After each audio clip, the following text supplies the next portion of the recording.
Bonsoir. Alors voilà, tout le monde est en train de nous rejoindre. Les compteurs montent. J'attends quelques minutes afin que tout le monde puisse se connecter. Donc, je suis bien là avec Tommy. Déjà 40 personnes. J'espère que vous allez bien. J'espère que l'automne, le début de cet automne se passe bien pour tous et que la rentrée aussi s'est bien passée. Je suis ravie en tout cas de vous retrouver après un mois d'août plutôt calme. Voilà. Est-ce que vous pouvez nous dire dans le chat si vous nous entendez bien, si vous nous voyez bien?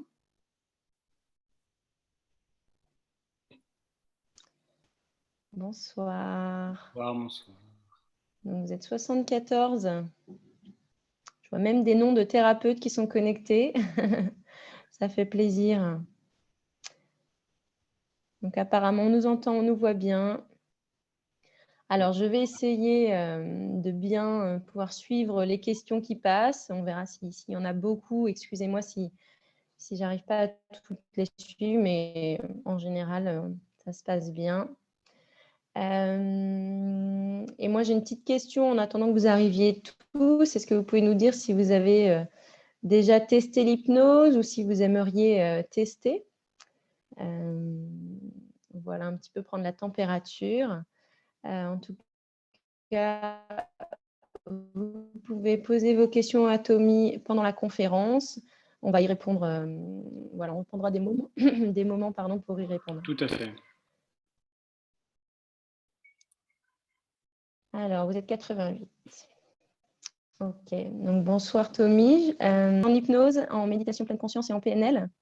Et donc, tu consultes à Paris dans plusieurs arrondissements, le 1er, le 10e, le 11e, et aussi à distance. Donc, vous pourrez, si vous le souhaitez par la suite, consulter Tommy. Et je te laisse te présenter un peu plus en détail si tu le souhaites. Très bien. Et tu représentes Médocine après, c'est ça? Oui. Très bien. Donc voilà, je m'appelle Tommy Marga, ça c'est moins une surprise. J'ai deux grandes activités. À la fois, j'enseigne la méditation, la plupart du temps pour des groupes dans le cadre d'entreprises. Et puis une autre partie de mon activité, donc c'est de l'accompagnement individuel avec la thérapie, avec plusieurs outils, mais principalement, c'est vrai, avec l'hypnose. Et c'est donc ce qu'on va découvrir, vivre ensemble ce soir. Super, merci. Alors moi, pour me présenter, donc je suis Aurore, donc je fais partie de l'équipe Médoucine. Pour ceux qui ne connaîtraient pas Médoucine, c'est un réseau de praticiens en médecine douce qui sont certifiés et recommandés. Vous pouvez facilement trouver un praticien près de chez vous et prendre la réservation en ligne. Au niveau des pratiques que vous pouvez trouver sur Médoucine, donc bien sûr, on a l'hypnose, mais aussi la médecine traditionnelle chinoise, naturopathie, ostéopathie, réflexologie, sophrologie, l'ayurveda et pas mal d'autres outils qui peuvent vraiment vous aider et vous accompagner. Pour ceux qui ne sont pas encore très familiers avec les médecines douces, qu'est-ce que ça permet, la médecine douce? Ça vous aide à maintenir une santé au naturel, en prévention, mais aussi en complément de la médecine allopathique. Donc, l'idée, c'est d'aller vers la pratique qui est adaptée à votre besoin, à aussi la pratique qui vous appelle, qui vous intéresserait. Et là, vous avez derrière sur le site de Médecine un choix de praticien. Donc, n'hésitez pas à aller voir sur le site pour voilà, un petit peu découvrir toute cette pratique et puis en parler autour de vous. Et donc, chaque mois, on se retrouve pour un temps privilégié avec un de nos thérapeutes. Donc, aujourd'hui, on est avec Tommy Marga et une thématique différente. Donc, par ailleurs, vous pouvez nous proposer des thématiques dans le chat ou d'ailleurs sur les réseaux sociaux ou par email. Voilà. Donc, Tommy, je suis ravie ce soir. On va parler avec toi de comment calmer le mental et lâcher les pensées grâce à l'hypnose. Exactement. Écoute, je te laisse la parole. Moi, je regarde un petit peu ce que les gens ont répondu autour de l'hypnose, s'ils ont testé ou pas, et voir un petit peu des points auxquels tu pourrais répondre qui nous intéresseraient tous. Ça marche. Merci Aurore. C'est bon? Ouais, c'est bon. Ok. Bien, rebonsoir à tous.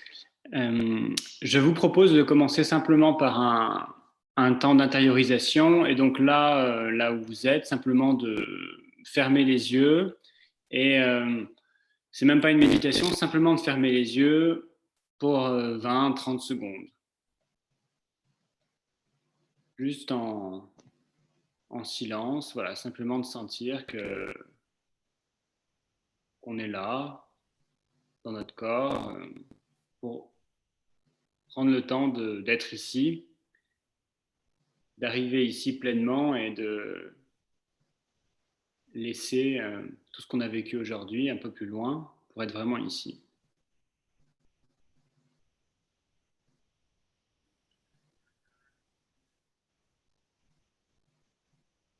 Et puis, de rouvrir les yeux quand c'est bon pour vous. Bien, donc aujourd'hui, on va parler du mental, on va parler des pensées, mais on va surtout parler d'hypnose. Donc, un des côtés principaux de mon activité, c'est donc les états de conscience modifiés. Et on va voir, grâce à la méditation, grâce à l'hypnose, on va voir comment ça peut nous être utile par rapport à toutes nos pensées, par rapport à la force de notre mental. Simplement pour dire qu'aujourd'hui, il n'y a pas de support écrit, parce que l'hypnose, c'est vraiment quelque chose qui se vit. Et aujourd'hui, j'avais envie de vous proposer de vivre une expérience, donc il n'y aura pas de PowerPoint ou quoi que ce soit. Vous n'avez pas besoin de prendre de notes. Si vous sentez que ça vous appelle, vous pouvez prendre des notes. Mais sinon, simplement laissez-vous toucher et de toute façon, ce qui vous parlera reviendra à la mémoire. Donc l'hypnose, je vais juste donner quelques petites définitions et puis après on passera à la pratique. L'hypnose, c'est à la fois un état de conscience modifié et un outil thérapeutique. Et donc c'est pour ça que d'en parler de manière théorique, ça peut devenir très complexe parce que c'est déjà deux choses. Un état de conscience modifié qui est très compliqué à expliquer parce que, à nouveau, c'est quelque chose qui se vit. C'est un état de conscience qui est plus subtil, qui est plus sensible. Vous découvrirez pour ceux qui n'ont jamais vécu tout à l'heure. Et c'est à la fois aussi un outil thérapeutique, puisque c'est un outil qu'on va venir utiliser pour aller mieux, pour vivre mieux. Et en même temps, on peut aussi mettre dans l'hypnose différents outils, autres que ce qu'on entend souvent, la PNL. Voilà. Donc c'est pour ça qu'il peut y avoir plein de types différents d'hypnose. Et puis à cela, parce que là j'ai vraiment parlé de l'hypnose thérapeutique, il y a aussi d'autres types d'hypnose. Il y a l'hypnose médicale, il y a l'hypnose de spectacle, il y a l'hypnose de rue. Donc il y a plein de types différents d'hypnose avec lesquels on ne va pas du tout faire la même chose. Et donc aujourd'hui, on va parler d'une manière particulière de l'hypnose par rapport au mental. Alors pourquoi est-ce qu'on a choisi le mental? Parce qu'on aurait pu faire un webinaire sur l'hypnose, mais sur un autre sujet. Parce qu'en fait, c'est le principal problème aujourd'hui que les gens rencontrent dans notre culture, dans notre civilisation, en cabinet également. Beaucoup de gens, et ce n'est pas juste pour la méditation, il y a beaucoup de gens qui se plaignent de leurs pensées, qui se plaignent de l'agitation, du petit vélo dans la tête, etc. Et donc, c'est pour ça qu'on a décidé de se concentrer là-dessus aujourd'hui. En fait, c'est pas tant le problème, c'est pas tant le mental, c'est pas les pensées, c'est l'identification au mental. Et une fois qu'on a compris ça, ça devient déjà différent. En fait, ce qui nous cause beaucoup de souffrance, qui cause le poids que prend le mental dans notre vie, c'est notre adhésion au mental. C'est notre adhésion aux pensées qui passent. Donc c'est ça aussi qu'on va essayer de voir aujourd'hui. Et en fait, dans le pouvoir que le mental prend sur notre vie, il y a deux étapes. Il y a d'abord le fait qu'on s'est identifié, et puis à force de s'y être identifié, le mental est devenu dans quelque chose d'autonome, et du coup, il y a une espèce de force réflexe qui se met en place, où le mental devient de plus en plus autonome. Et le mental en soi, ce n'est pas un problème s'il est à la bonne place par rapport aux différentes structures de notre être. Et le grand problème actuel de notre société contemporaine, c'est qu'il a pris toute la place. Il y a plusieurs raisons à ça. On peut citer rapidement le manque d'activité physique. C'est la première raison. La deuxième raison dont on parle souvent, c'est le multitasking, le zapping, le fait qu'on soit sur différentes choses en même temps. Et puis la troisième raison, c'est le fait qu'on vit dans une culture, dans une société qui cultive beaucoup la rationalité, qui cultive les forces du mental au détriment d'autres forces, comme l'intuition, comme la sensibilité émotionnelle. D'où le succès en fait aujourd'hui de la méditation, de l'hypnose, de toutes ces techniques douces, de toutes ces médecines douces qui peuvent faire lâcher le mental, qui peuvent faire lâcher cette identification au mental. Le titre de la conférence était Lâcher les pensées, c'est calmer le mental, et les mots ont un sens, parce qu'on ne va pas chercher à effacer nos pensées, on ne va pas chercher à plus en avoir, on ne va pas chercher à les chasser. On va simplement s'ouvrir à pouvoir les lâcher. Et c'est très différent parce qu'en fait, le calme vient tout seul. Ça, c'est une des grandes erreurs qu'on fait souvent, c'est quand on veut se détendre, on veut se calmer, on cherche à se détendre, on cherche à se calmer. Et en fait, plus on va chercher la détente, moins elle va venir. À partir du moment où on s'arrête, à partir du moment où j'arrête de m'agiter, le calme, la paix, la détente peuvent venir. Et puis aussi la joie, la tranquillité, la gratitude, l'amour. Donc, ce qu'on va vivre aujourd'hui, c'est ça, c'est de pouvoir entrer ensemble dans un état de conscience amplifié, plus subtil, qui permette aux pensées de lâcher et au calme d'apparaître. Voilà, donc ce sera principalement pratique. On va éviter de faire trop de théorie parce que c'est comme la nage, c'est comme la natation. Si on vous explique dans un livre ou dans un webinaire comment apprendre à nager, et si alors que vous n'avez jamais connu l'eau, vous n'êtes jamais entré dans une piscine, ça va vous paraître rapidement inintéressant. Et donc, ce n'est pas l'objectif. Donc, c'est pour ça qu'on va faire de la pratique. À la fin de chaque pratique, je laisserai des moments pour répondre aux questions en fonction de ce que vous avez vécu, en fonction de votre expérience. Alors bon, vous êtes presque 150, donc je ne pourrais pas répondre à chacun, mais bon, voilà, on essaiera d'avoir un petit temps de partage. Et puis à la fin, je laisserai aussi 10 minutes de questions. On verra en fonction des durées précises, mais je laisserai un temps pour toutes les questions qui pourraient émerger. Voilà, donc aujourd'hui, l'idée c'est de découvrir l'hypnose, l'auto-hypnose, parce que je vais vous apprendre quelques protocoles, d'expérimenter les bienfaits pour ressentir et voir à quoi l'hypnose peut vraiment servir. Donc, premier temps de pratique, parce que l'hypnose, ça je ne l'ai pas dit, mais l'hypnose, ce n'est pas une expérience simplement de l'esprit. Hein. C'est vraiment une expérience du corps. Et donc, pour ça, c'est important de solliciter tout notre être. Et donc, pour que ce soit moins le mental qui travaille seulement, on va se mettre debout et on va pratiquer debout, ce qui permettra de nous sentir vraiment vivants et complètement là. Donc, si c'est possible pour vous, je vous invite à vous mettre debout. On ne va pas beaucoup bouger, on ne va même quasiment pas bouger du tout. Donc, vous n'avez pas besoin d'un espace particulier.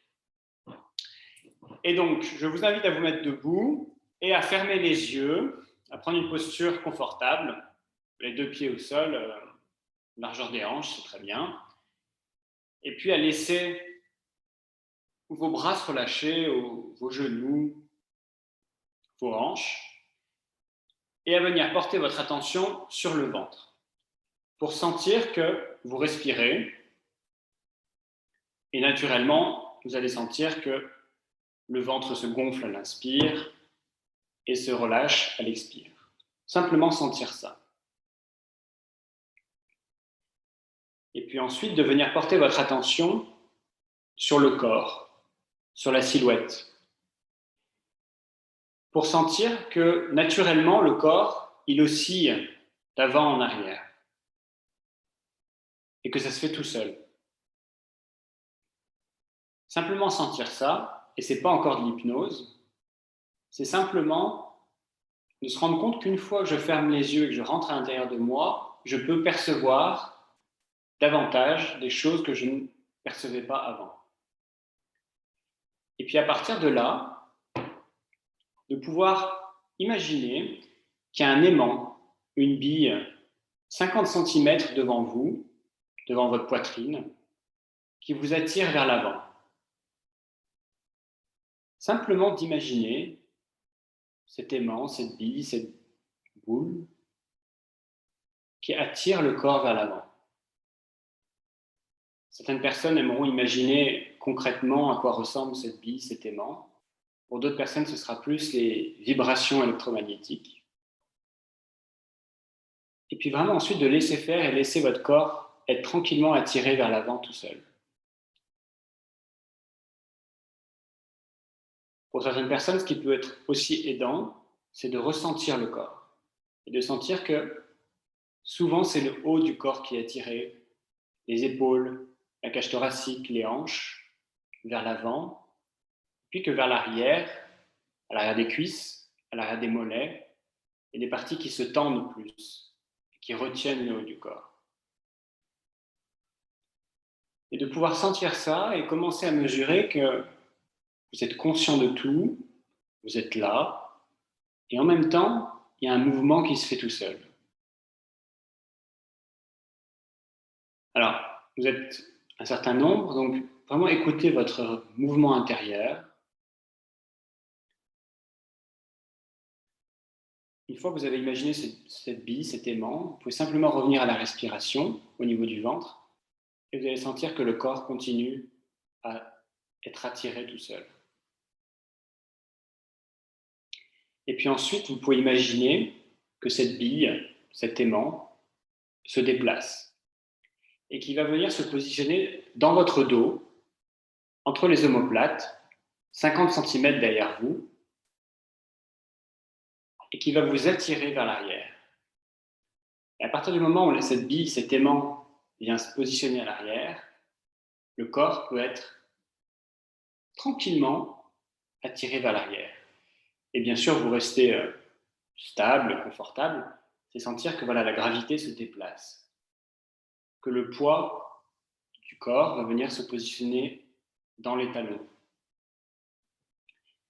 Et de pouvoir sentir que c'est sûrement un mouvement nouveau, peu connu, et qu'en même temps, il y a quelque chose d'agréable, de sympa, de fun, dans le fait de sentir comme ça des mouvements du corps qui ne sont pas vraiment contrôlés, qui viennent un peu d'ailleurs. Et puis, en fonction de ce que vous ressentez, vous pouvez imaginer que la bille, elle reste derrière, ou qu'à présent, elle revient devant,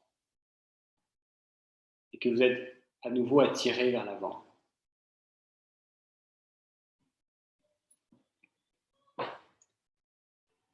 Et puis, tout en étant comme ça légèrement attiré vers l'avant,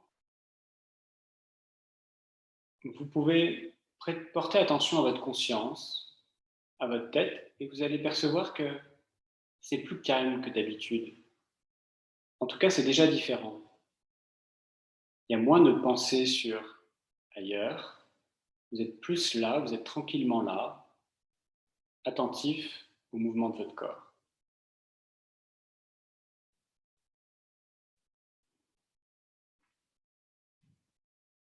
Et de pouvoir profiter, goûter de cet état,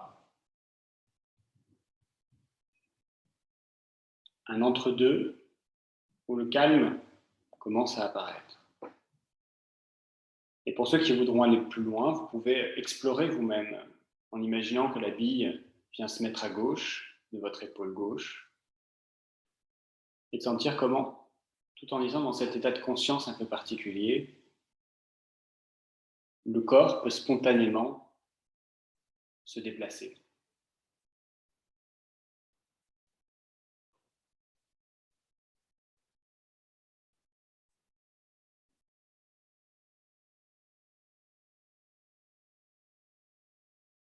Et puis ensuite, à votre rythme, de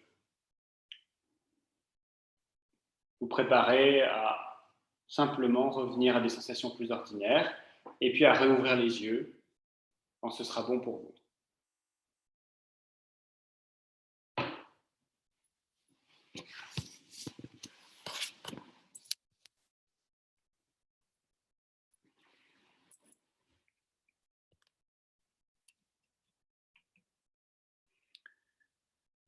Ok. Je fais rapidement un petit check avec vous, simplement pour voir comment ça s'est passé. Est-ce que vous avez, pour la plupart d'entre vous, eu des mouvements dans le corps? Normalement, c'est quelque chose qui est assez fluide, assez spontané. Ok, impression de grand calme. Ok, très bien.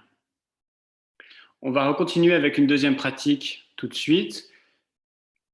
C'est une pratique un peu plus avancée, mais impressionnant. Ok, super. Bon. Pour ceux pour qui ça se passe bien, super, incroyable. Voilà. C'est très bien. Vivez les états là qui vous sont proposés. Pour ceux où vous sentez qu'il y a des résistances, c'est normal. Euh, donc, acceptez aussi vraiment comment ça peut se passer là pour vous. Vous allez voir, les bénéfices vont quand même arriver. On va continuer avec une pratique un peu plus expérimentée et en même temps, c'est aussi accessible. Donc voilà, laissez-vous porter et ne cherchez pas à avoir un objectif en tête exact, etc. Laissez-vous porter et vivez ce qui va se passer pour vous. Donc, je vous propose pour ça de vous remettre debout. On fera ensuite des pratiques assises. Mais là, de vous remettre debout, de refermer les yeux comme tout à l'heure et de venir à nouveau ressentir votre respiration au niveau du ventre. Sentir que vous respirez au niveau du ventre.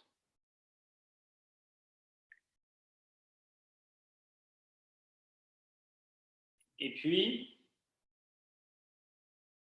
de sentir que votre corps peut osciller, exactement comme tout à l'heure, tranquillement.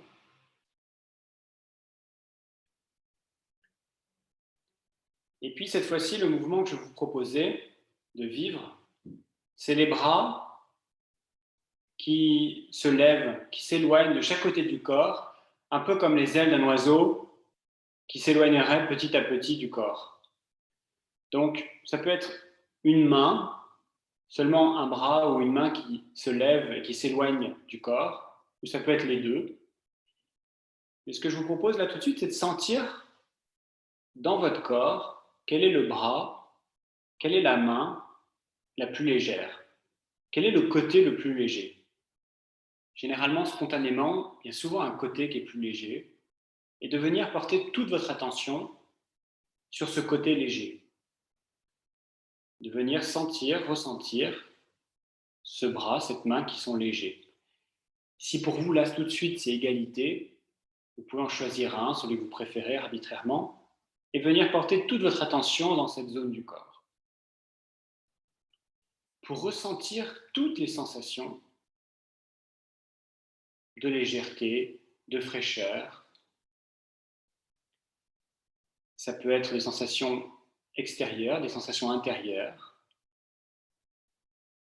Pour que petit à petit, pas tout de suite, mais dans quelques instants, la main puisse se décaler du corps, le poignet puisse se décaler du corps, le coude puisse se décaler. Comme si, progressivement, la main, l'avant-bras, le coude étaient attirés vers le haut. Et donc pour ça, voilà, de ressentir tout ce qui est léger dans les doigts, dans la paume, dans le dos de la main, dans le poignet. Et puis à partir de là, de pouvoir imaginer qu'il y a comme un fil autour du poignet, rattaché à un ballon d'hélium. Et que ce ballon d'hélium, il monte, il monte, il monte petit à petit, et que de proche en proche, il emmène le poignet de plus en plus haut, comme une aspiration. Ou d'autres personnes aiment aussi imaginer qu'il y a comme de l'air sous la paume qui pousse la main et l'emmène petit à petit vers le haut. Et ça se fait tout seul. Il n'y a rien à faire pour ça. Tranquillement, simplement, vous pouvez imaginer, sentir que ça respire au niveau du ventre et laisser la main, le bras monter. Et si c'est votre expérience qui se produit là tout de suite, vous pouvez laisser monter, monter, monter autant que vous voulez et sentir que ça peut se faire sans effort, que c'est même très agréable. Et si pour vous, votre expérience, c'est que ça freine un petit peu, vous pouvez simplement respirer et laisser faire. C'est un peu comme un avion qui décolle. Au début, il faut plus de temps pour qu'il s'arrache de la gravité.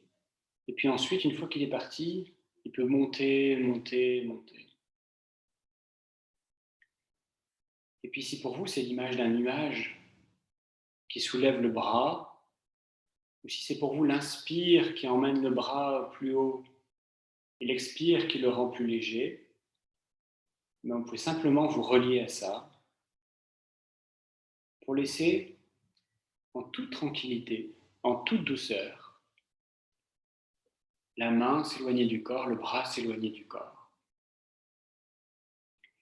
Et puis à un moment donné, vous pourrez juste simplement ouvrir les yeux pour observer la main, le bras décalés du corps, et puis refermer les yeux pour continuer de vivre l'expérience, de voir que c'est possible, même en ouvrant les yeux, de rester dans cet état d'auto-hypnose, d'hypnose, avec des sensations particulières dans le corps. Et de sentir là aussi, quand le bras ou la main se décolle ou commence à se décoller du corps et à monter, comme c'est calme à l'intérieur, ça peut être un peu cotonneux, comme c'est différent. À la fois, vous êtes toujours présent, vous ressentez tout, vous percevez ma voix, vous percevez ce qui se passe autour de vous, et en même temps, vous êtes vraiment à l'intérieur, tranquillement là, porté par le mouvement qui vous traverse. Et puis petit à petit, vous pourrez laisser votre bras redescendre, après avoir vécu cette expérience, le laisser redescendre à son rythme, vers le corps, et puis en goûtant, en savourant tout ce qui est bon pour vous là, quand vous serez prêt, vous pourrez ouvrir les yeux.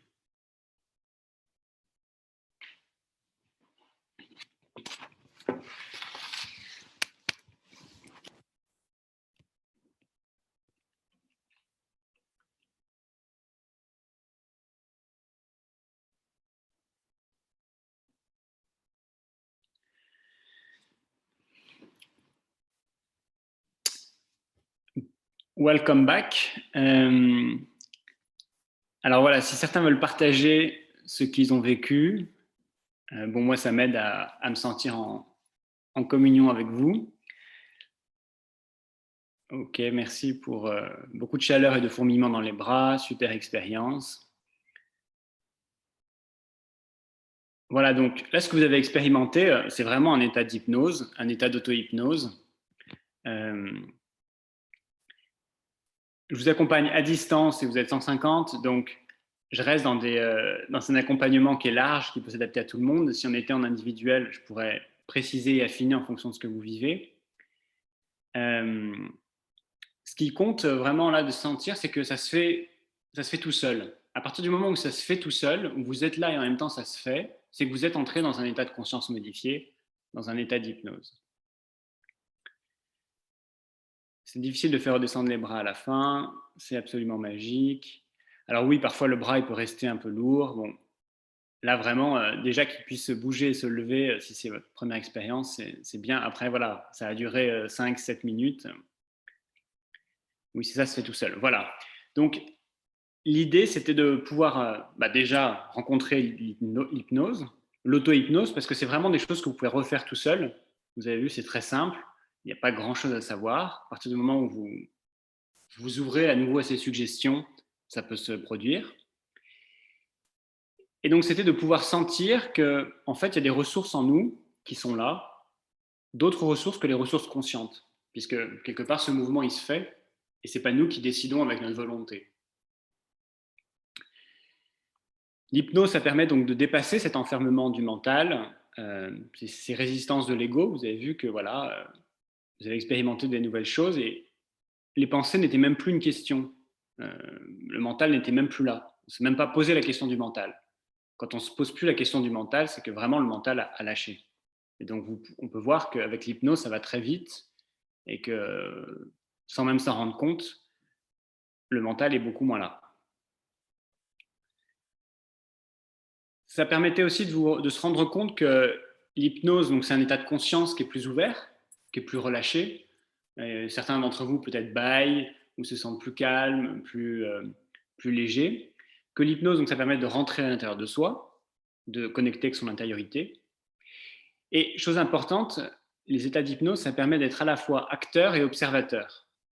Et ça, c'est très important en thérapie.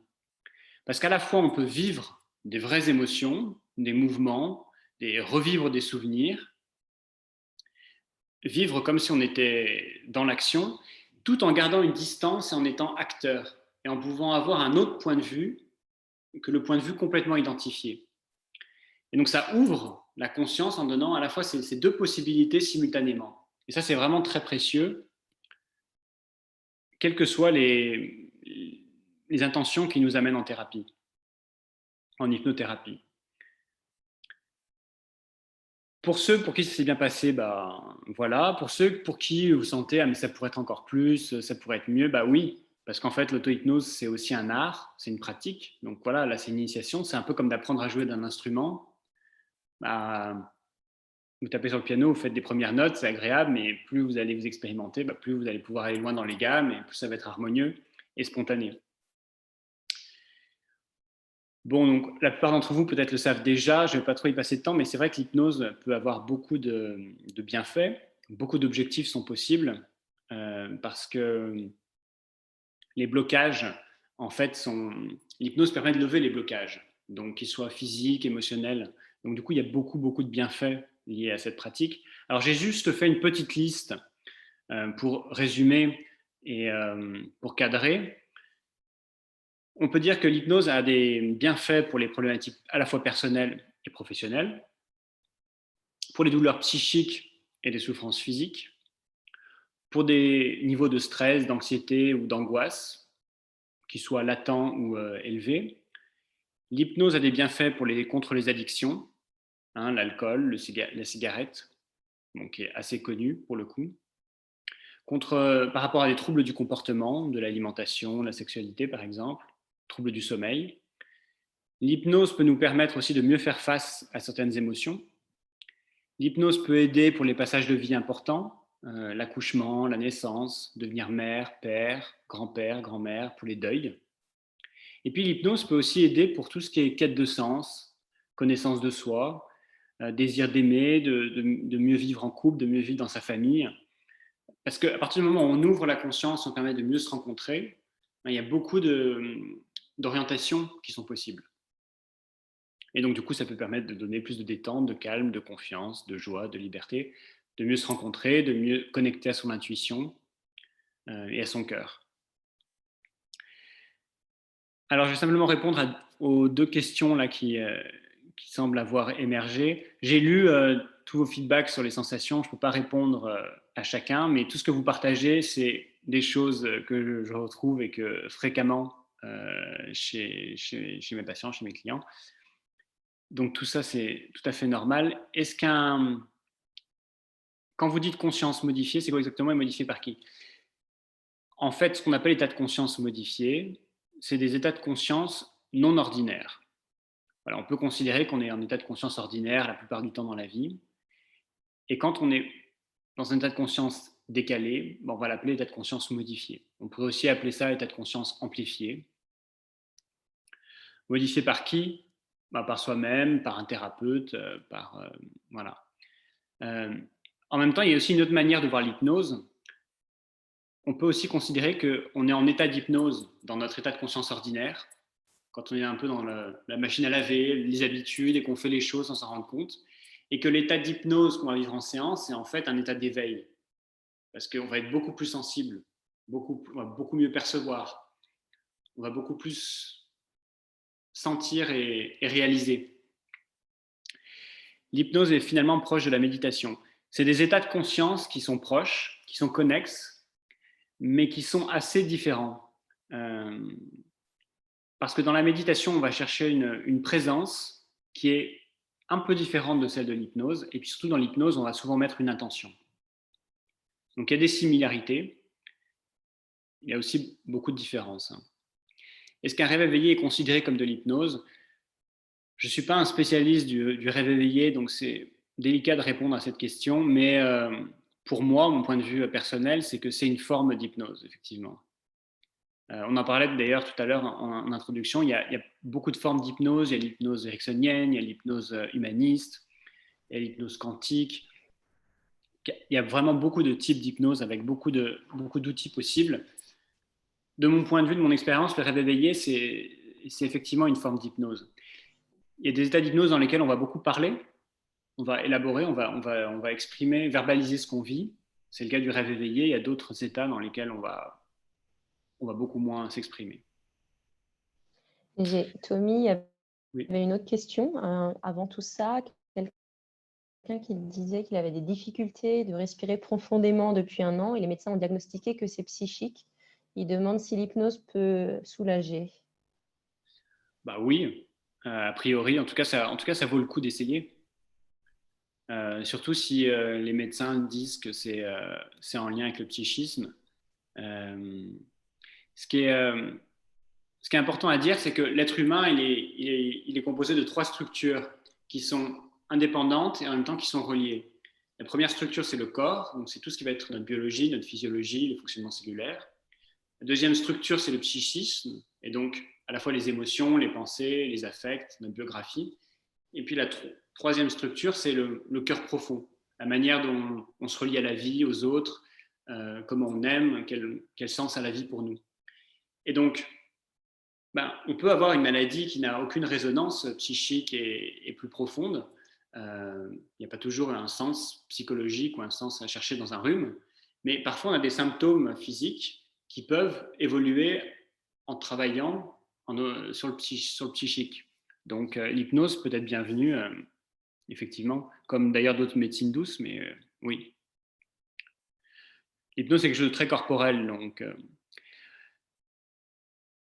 là, que l'hypnose est en train d'expérimenter, on expérimente vraiment juste simplement l'état de conscience là. Moi, personnellement, j'étais formé à l'hypnose ericksonienne. Depuis, j'ai aussi intégré et je la pratique d'une manière qui m'est forcément personnelle et spécifique.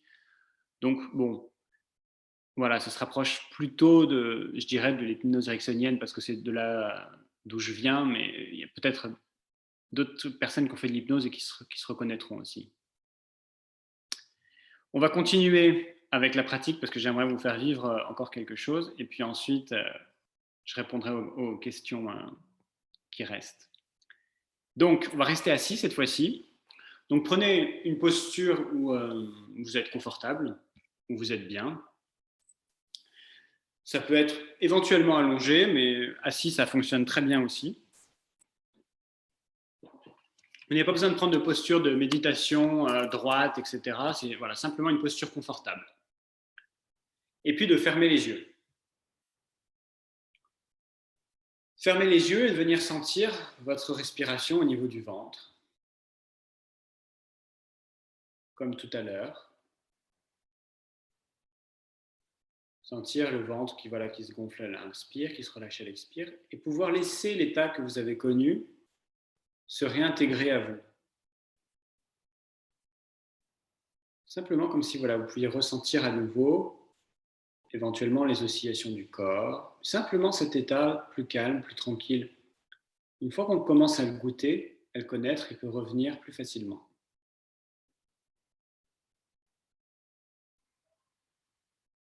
De sentir comment vous êtes assis, simplement les pieds probablement au sol, sentir vos zones de contact avec le fauteuil, avec la chaise.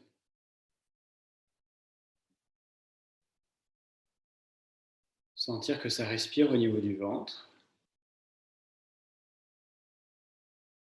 Et puis venir porter l'attention sur votre nez pour sentir la respiration au niveau du nez.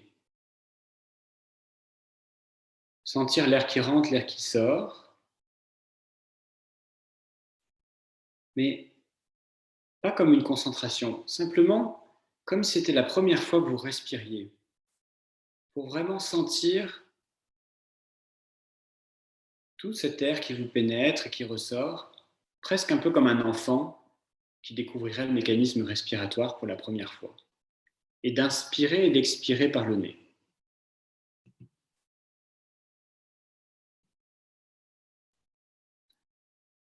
Pour ensuite venir inspirer par le nez et expirer par la bouche. Et simplement, voilà, ressentir ce que ça vous fait, ce que ça change dans la tête, dans le corps, d'inspirer par le nez et d'expirer par la bouche.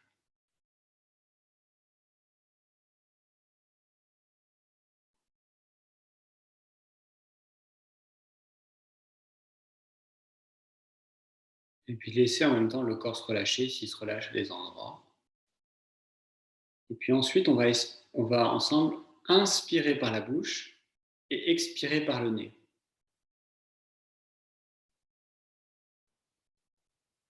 C'est pour la plupart d'entre nous quelque chose d'inhabituel, donc simplement de vivre l'expérience.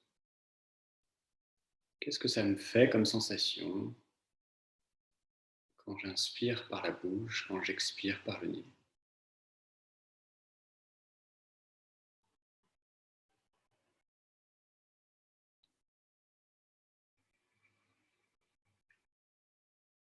Et puis enfin d'inspirer et d'expirer par la bouche.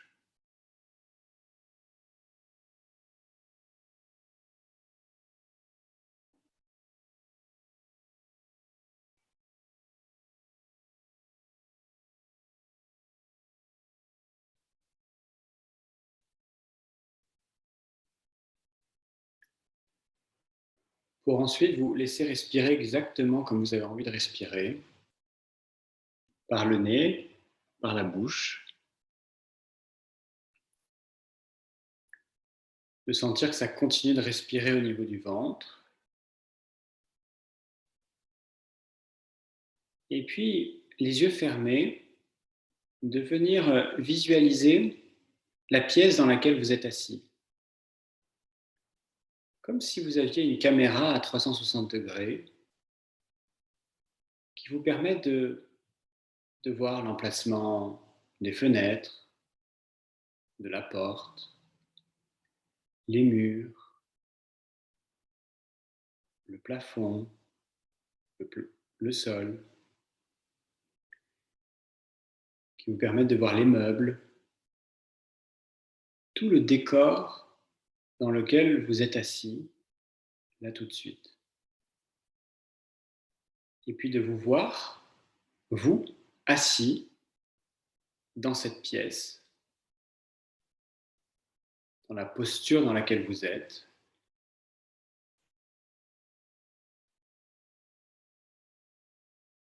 Vous voir avec les vêtements que vous portez aujourd'hui.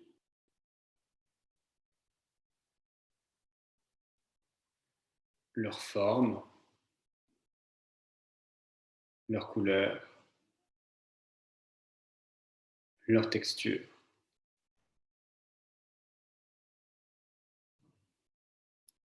Pouvoir vous voir de l'extérieur, assis dans la posture dans laquelle vous êtes.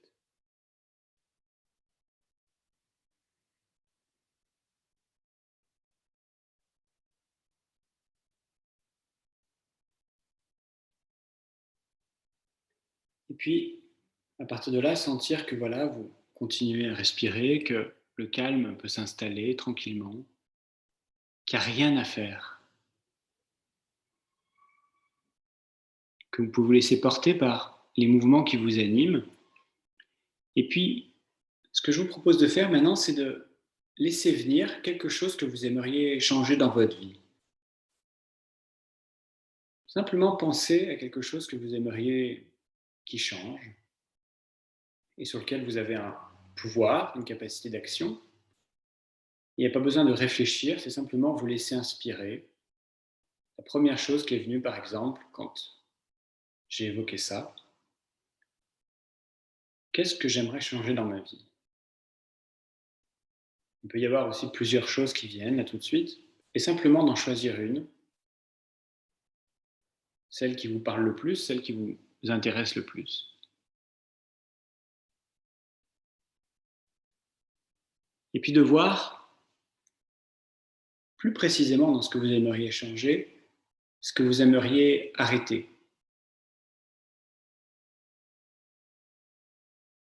Alors, pour quelqu'un qui fume, ça pourrait être d'arrêter la cigarette.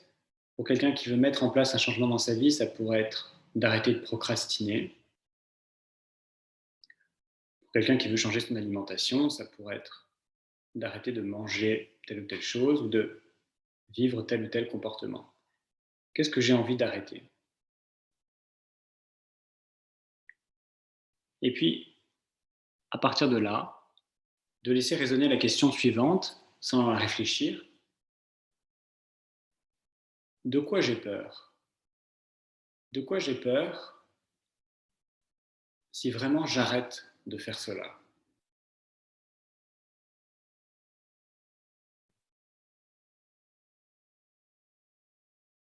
De quoi j'ai peur dans le fait d'arrêter et de simplement laisser venir à vous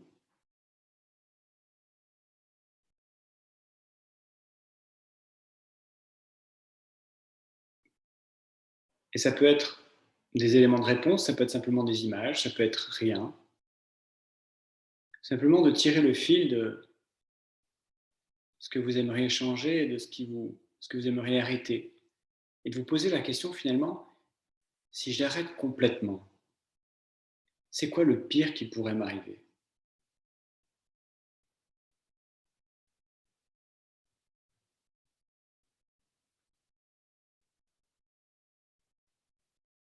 Qu'est-ce qui me fait si peur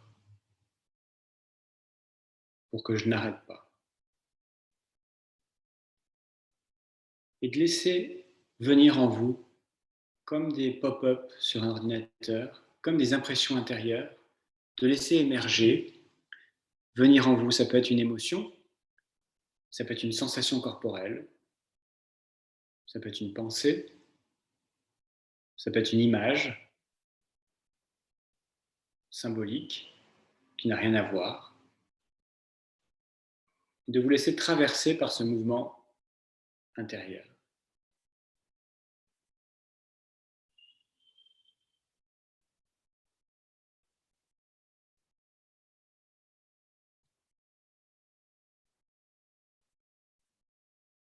Et puis, quand pour vous c'est suffisant, de simplement revenir à la respiration, juste quelques instants, et puis ensuite de demeurer là, dans tout ce qui est calme là pour vous, dans tout ce qui est plus tranquille. Peut-être que vous pouvez percevoir que à l'arrière-plan de vous, il y a une conscience plus calme, un arrière-plan, un peu comme le silence avec les sons.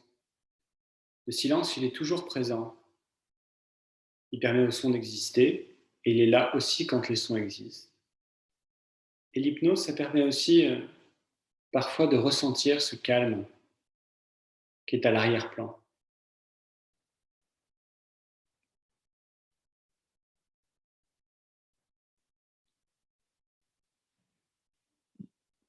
Et puis de garder, de profiter de tout ce qui est là agréable. Et pour que quand vous allez rouvrir les yeux dans quelques instants, pas tout de suite, mais dans quelques instants, que ce ne soit pas la fin de quelque chose, que ce ne soit pas check, j'ai fait mon webinaire, j'ai fait la pratique, mais que cet état intérieur, parce que c'est un état intérieur, il puisse aussi se vivre les yeux ouverts. Il n'y a pas besoin d'avoir les yeux fermés pour être calme, pour être tranquille. Et donc, quand là maintenant vous allez rouvrir les yeux à votre rythme, quand ce sera bon pour vous, de rouvrir les yeux avec cette conscience-là, que tout ce qui est bon là pour vous, tout ce qui est agréable, ça peut demeurer, même si vous avez les yeux ouverts, même si vous m'écoutez, même si vous reprenez votre vie habituelle.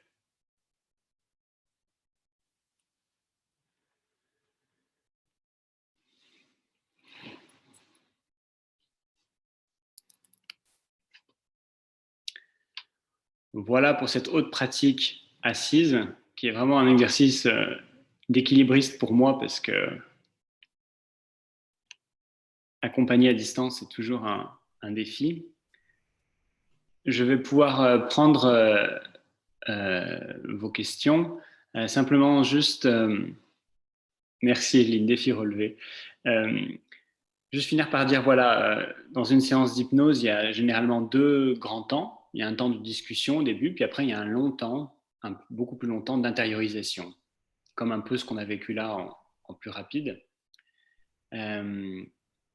Simplement dire que les hypnothérapeutes peuvent être très différents selon leur personnalité, leur âge, leur parcours, les outils qu'ils utilisent. Et puis qu'il y a 2 grandes différences entre toutes les approches.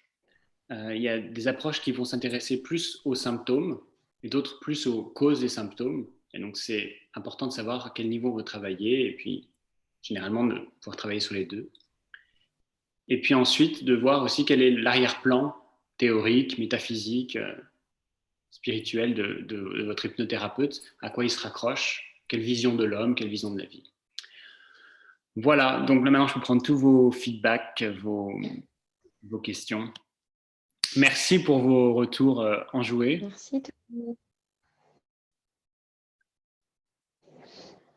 Merci. Tu parlais il y en a qui sont plus sur les symptômes et d'autres plus sur la cause et les symptômes. Et lesquels? Quelle hypnose travaille sur Normalement, la cause et symptômes Normalement, tous les types d'hypnose ont vocation à travailler sur les 2. Simplement, on me pose souvent la question, alors j'en parlais là, mais par rapport au tabac, par exemple, effectivement, parfois les séances uniques, ça suffit, et ça m'arrive souvent, mais parfois il y a besoin de plusieurs séances parce qu'il y a besoin de prendre soin aussi des causes des symptômes. On peut assez facilement en une séance faire arrêter la personne de fumer tout de suite, mais si on veut qu'elle puisse arrêter vraiment dans la durée, parfois il y a besoin de s'occuper aussi des causes des symptômes. Ok. Est-ce qu'il y a des questions? J'en ai vu passer. Bettina Bettina Sur l'endométriose. demande quels peuvent être les bienfaits de l'hypnose sur l'endométriose et en avez-vous l'expérience? Alors, je n'ai pas d'expérience personnelle avec l'endométriose. Après, par rapport à l'hypnose, du moins, moi en tant qu'accompagnant par rapport à ça. Après, j'ai beaucoup de retours autour de moi du fait que les pratiques d'intériorisation, que ce soit la psychothérapie, via l'hypnose ou via d'autres techniques, peuvent avoir un effet sur l'endométriose. Donc moi, j'aurais tendance à dire pour quelqu'un qui a ces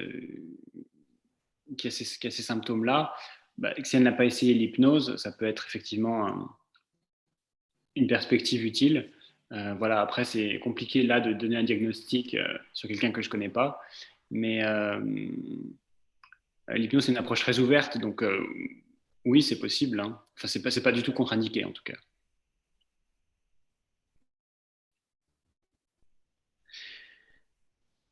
Oui, beaucoup de sensations différentes, c'est vraiment bizarre. Oui, il peut y avoir un peu des Il y a Loïs qui dit beaucoup de sensations différentes, c'est vraiment bizarre. Est-ce que c'est normal? Oui, il n'y a pas de normal et d'anormal en hypnose, tout peut arriver, donc oui. Voilà, vous n'avez pas de problème particulier à ce stade.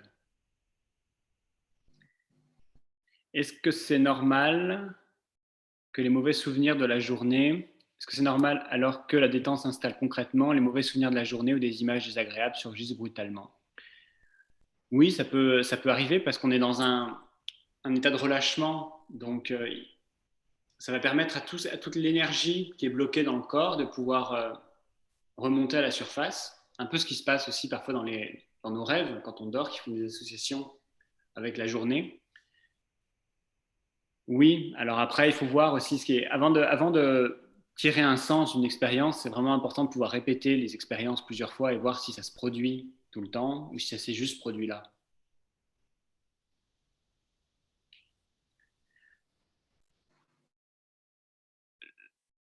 L'auto-hypnose contre la douleur, est-ce les mêmes pratiques?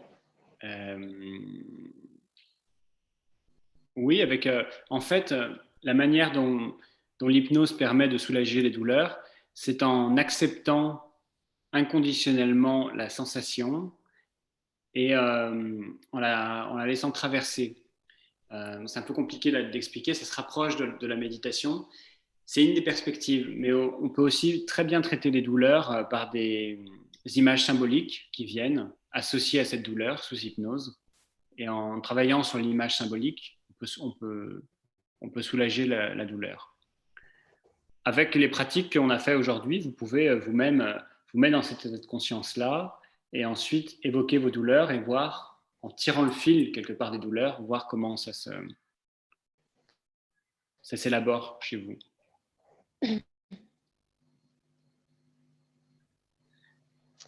Et on parle souvent des problématiques où l'hypnose peut aider, mais en termes plus général de développement personnel, sans qu'on ait un point précis, mais tu peux aussi accompagner à ce niveau-là? Oui, tout à fait, parce qu'en fait, comme l'hypnose, c'est une pratique d'intériorité, Tu m'entends pas, peut-être? il y a un décalage, je crois. Ah, ok. Oui. Ce que je voulais dire, oui, c'est que comme c'est une pratique d'intériorité, alors on peut se connaître soi-même et donc effectivement on peut se développer ou se transformer.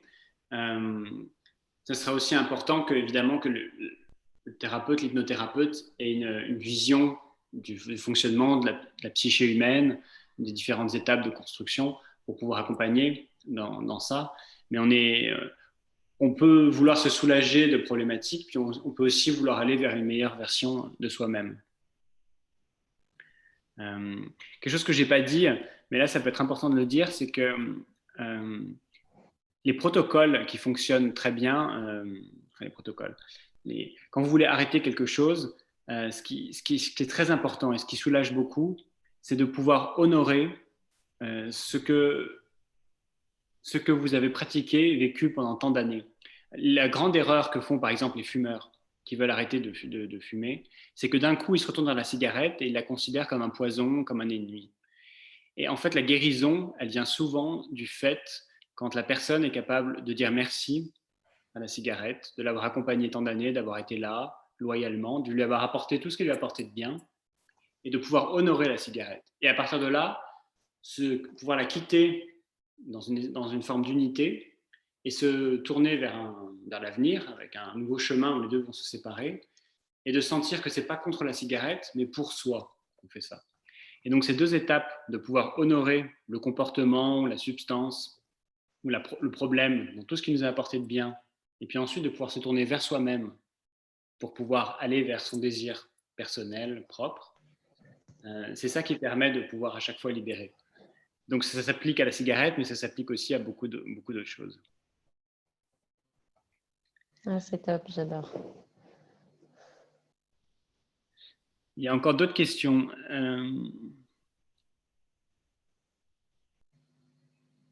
Vous parlez du tabac, est-ce que ça fonctionne sur le chocolat? Oui. Surtout si ça fonctionne sur le tabac, ça fonctionne sur le chocolat, c'est plus facile dans ce sens-là. Remercier, oui, c'est vrai. Oui, la gratitude, bon, c'est pas, on s'éloigne un peu de l'hypnose, mais comme on utilise aussi des principes thérapeutiques, c'est la gratitude. À partir du moment où on accède à la gratitude, c'est là où vraiment la guérison devient possible. Quel conseil donneriez-vous pour des réveils nocturnes multiples sans pouvoir se rendormir avec des douleurs au niveau des tempes et migraines? Donner un conseil comme ça, c'est un peu compliqué. Peut-être de consulter, du coup, parce que forcément, il n'y a pas de recette, il n'y a jamais de recette. Donc c'est toujours une solution unique, singulière, à un instant T pour une personne.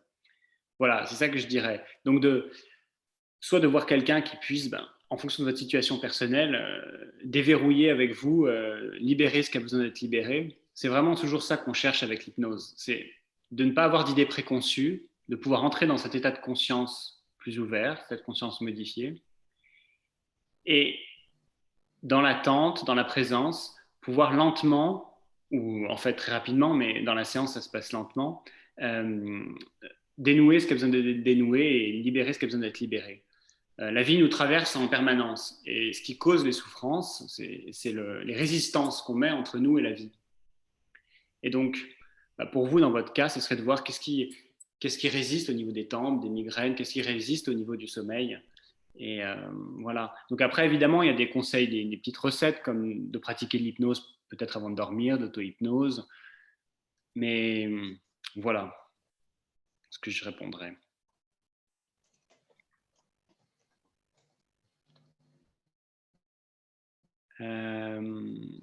Est-ce qu'on a répondu à tout?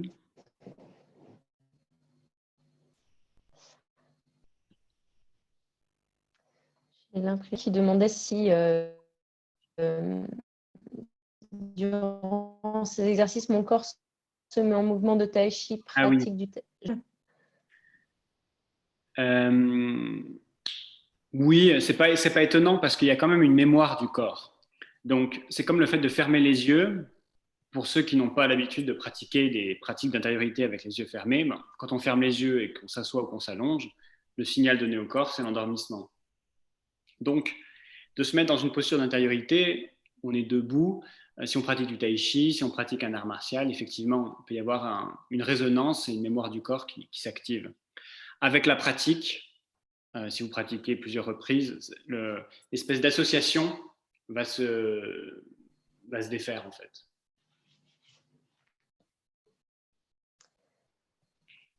Ok, alors je ne vois pas d'autres questions. N'hésitez pas si vous avez des dernières questions pour Tommy. En tout cas, Tommy, je rappelle que toi, tu consultes à Paris et à distance. Donc, les personnes peuvent aller prendre rendez-vous sur Médoucine pour répondre à des problématiques beaucoup plus personnalisées et plus adaptées surtout à chacun. Exactement. S'il y a des questions individuelles, je peux aussi y répondre. J'ai mis en place aussi le fait de, voilà, quand vous avez un doute sur si l'hypnose peut vous aider, on peut aussi partager, voilà, prendre rendez-vous pour 15-20 minutes avant une première consultation pour vérifier si c'est bien adapté pour vous, etc.